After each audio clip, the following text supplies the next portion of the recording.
અને તેથી તો સ્વયંભૂ જગદંબાને આવવાનું નિશાન જોતો તું મામડિયા ચારણ ને તેથી ભગવતીએ કીધું હતું તાંબાના તુંબલ્યા હોતું તુંબલ્યા કેતા ઘોડિયા હોતું મેં હાથી બેનું આવશું અને મારું મુખ ઉગાડીને જોઈ લેજે જો એમાં લોઢાના દાંત હોય તો માનજે ખોડિયાર આવી હતી બાપ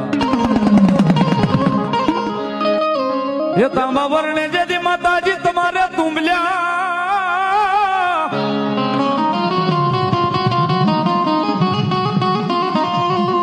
એ બોલી બોલ્યા તમારા મુખમાં ખોડિયાર હજો લોઢાના દાંત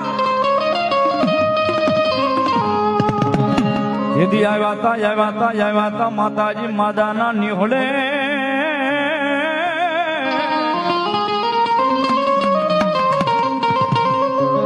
ઓહો મારી માં મળ્યા ચારણ ની આય ખોડિયા